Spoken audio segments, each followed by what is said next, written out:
Ma'am, I think this is very important, which directly gets me to Abhivardhan.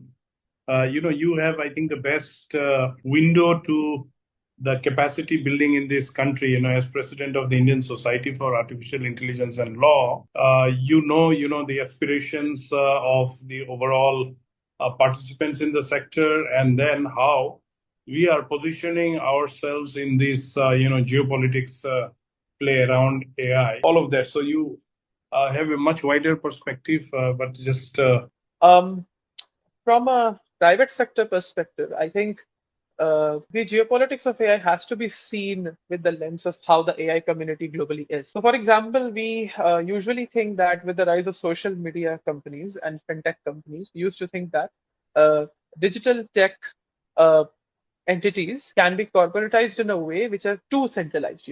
Decisions are being made in Seattle and New York, and everything is done. We have to wait for a US Senate hearing, then let us see some bilateral negotiations. This is not just about India, it could be for any other country. But with AI, I think what is interesting is that there are startups who are doing more AI innovation than traditional big tech companies.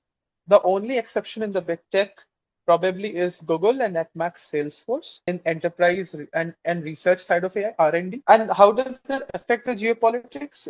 It affects the geopolitics because the problem is that if you look at the whole AI investment curve, around 70% or 80% of obsession and focus has been around language models and vision models, the whole Transformers framework. But does it really percolate into value?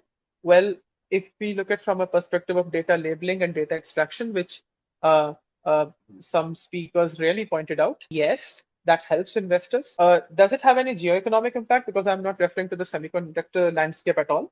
Yes, for cloud providers like Cloudflare, because they have been very hard on companies like Perplexity, which create an interesting scenario for this AI community. Because AI community, totally EPC, unlike the usual expectations, it's a very decentralized community. So the best example is have somebody in Singapore who can collaborate with somebody in Gujarat Pradesh, and these three people can collaborate with somebody in Japan, like Osaka, or somebody in New York, and they can apply for a startup and YC, and they can still collaborate on AI. Yes, on AI talent, a lot of hoarding is happening, but I think the saturation point for the economics, technological reliability of LLMs has already reached. What does it mean for us? Well, I totally agree with Arunaji that India has the most dynamic AI talent. And that's because I think when it comes to IISCs and the IITs, our talent adapts to literally anything. We already see that when it comes to our publications. And I am 100% sure that the hype of LLM will not affect our talent. In fact, we will not regurgitate, but do better to pivot to better opportunities and better technological workflows. We can, of course, learn from other countries. We can learn a little bit from China on this, like how they provide this avenue to AI researchers that you should not just focus on certain components, but like 60-50 components. And like how the US is, very interested and passionate about the larger economic understanding. I think India can be a great blend in its own right, because as a democracy, for our own nature, a unique adaptive democracy, we actually have that talent which can do incredible things. Now, but that also means that we will see a lot of tier 2 and tier 3 cities in India which will actually impart a lot of AI innovations. They can be prototype based. They don't need to be full scale products.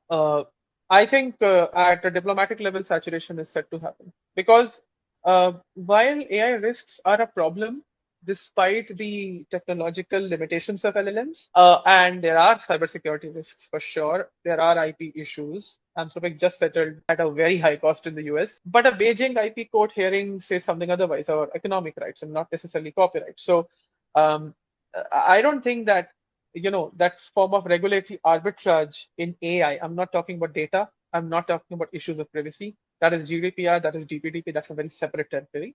But when it comes to algorithmic infrastructure and the economics of it, I don't think that regulatory arbitrage will be happening because it has actually reached to a saturation point. And I think I'll just be very quick by saying is that since the Bletchley Declaration under the Prime Ministership of Rishi Sunak and the lead of Joe Biden, I think around 400 AI policy documents came across the world. And the problem is a lot of them are either not implementable or either they don't make sense for the market. So, well,